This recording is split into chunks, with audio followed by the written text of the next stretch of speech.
Hello Ride-On people. Today I'm going to fit a new screen lip to my R1250 GS Adventure. The screen is currently in its highest position and I made sure that the leading lip at the top is super clean. If you've got any alcohol wipes, it's best probably to clean it with those, but otherwise just a good clean microfiber cloth, plenty of elbow grease, make sure it's nice and clean before you start. The actual screen comes with this bolt-on kit that is really used for drilling the stock screen through and attaching these fixtures. I would strongly urge you not to do that. Buy a clamp-on kit from MRA for a couple of reasons. One, you're not destroying your original screen, and two, should you sell the vehicle for another one or something totally different, you can still unclamp it with the clamp-on kit. Hopefully the light is good enough for you to see this, but the MRA screen comes pre-assembled with some of the components on it, which makes life infinitely easier. So all of this, all the way up here, is all pre-assembled. This complete arm, which is fully adjustable on the screen, all comes with the screen. This kind of C-section here, which is the clamp for clamping onto the top of the OEM screen, you have to assemble yourself, but it's very, very simple. There's basically two screws in here, one screw across the bottom, and then there's a little plate insert, and this little U-shape here goes in. So very, very simple. All you need to do is screw these in, put the plate in underneath here, slide this rubber fixture, U-clamp in, and then put the ensure this long bolt is available to clamp it to the bit that already comes with the screen, which is right up to here. And basically there's a little locking clamp here, and there's also a locking clamp on the other side of the screen, the other side of this, and basically you can adjust all your adjustments through that, and then clamp up that, make sure these are tight and this bolt is tight through here, and you are good to go. So with that said, let's put it on, give it a go. Okay, so I've just slid the clamps on both sides into situ. I'm keeping the plastic that it came in on the screen just so that I don't scratch it accidentally while I'm doing all this adjustment and messing about with Allen keys.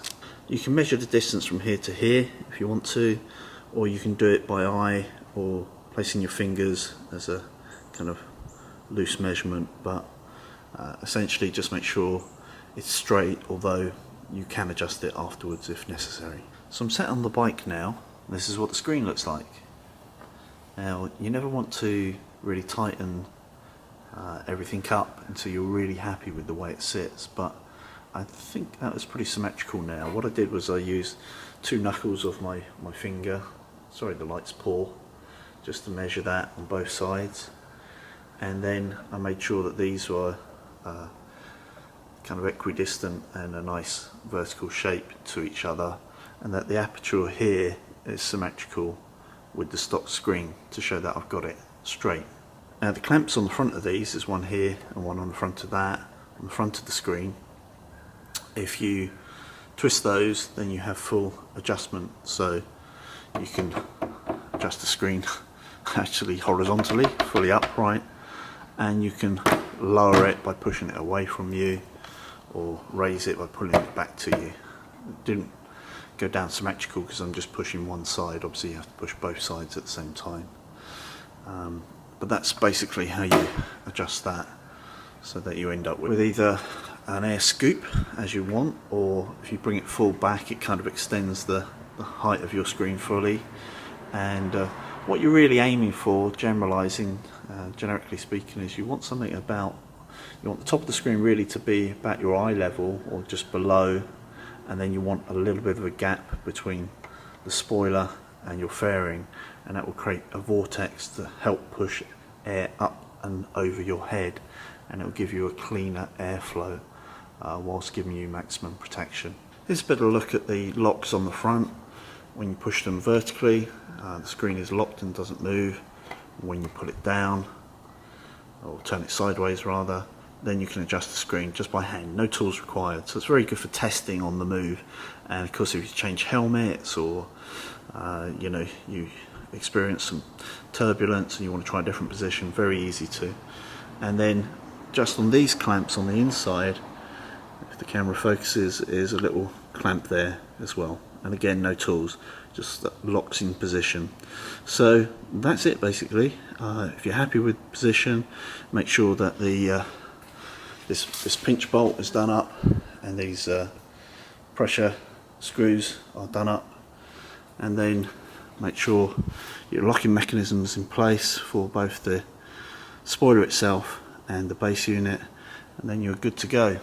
And in the coming weeks and months I'll let you know how I get on with the X-Creen for the R1250 GS Adventure.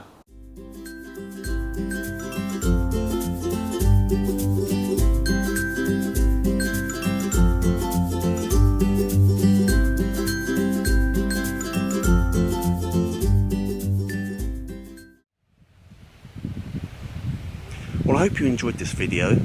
I really appreciate all your feedback and support for the Ride On channel.